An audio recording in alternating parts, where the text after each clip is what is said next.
কাকা বাবু, যা লেখা আছে পড়ছি, আমার উপর রাগ করবেন না কিন্তু। আরে পড় না। শিবনাথ, তুমি 14 বছর জেলে ছিলে, গ্রামের লোকজন শান্তিতে ছিল। তোমাকে সাবধান করে দিচ্ছি, খবরদার গ্রামের মাটিতে পা রাখবে না। এই! তুমি যদি বাঁচতে চাও তাহলে গ্রামে আর এসো না, ফিরে যাও। কেসে তোমার কৃষ্ণ। এই, সরে যা এখান থেকে। তুমি একবার অনুমতি দাও বলো, আমি এক্ষুনি ওর মুন্ডু কেটে তোমার পায়ে এনে ফেলছি।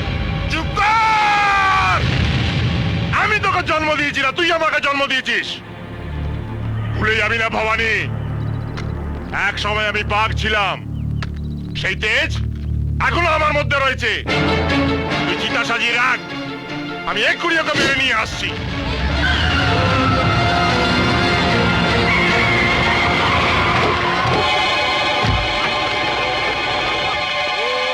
এই, ওদের সরা।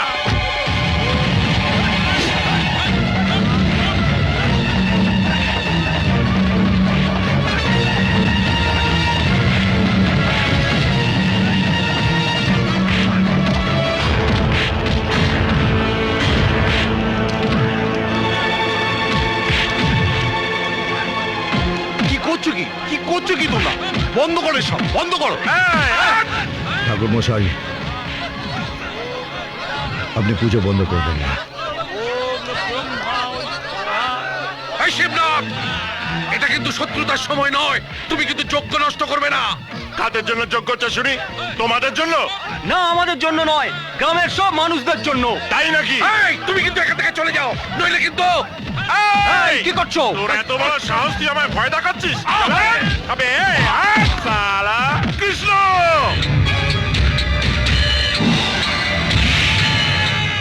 এই কৃষ্ণ! তোর যদি সাহস থাকে, হিম্মত থাকে, তো আমার সাথে লড়। যজ্ঞের কাজ মাঝপথে বন্ধ হয়ে গেল বলে তুমি চিন্তা করো না।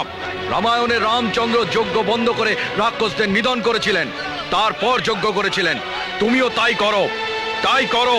यदा यदा हि धर्मस्य ग्लानिर्भवति भारत अभ्युत्थानमधर्मस्य तदात्मानं सृजाम्यहम् परित्राणाय साधूनां विनाशाय च दुष्कृतां धर्म संस्थापनार्थाय संभवामि युगे युगे।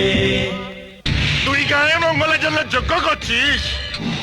তুই আমাকে গ্রামে ঢুকতে বারণ করেছিস কেন রে? এই গ্রাম কি তোর একার সম্পত্তি? হ্যাঁ, এই গ্রাম আমার সম্পত্তি। এই গ্রামের জন্য আমি আমার জীবন দিতে পারি, এমনকি তোর জীবনটাও নিতে পারি।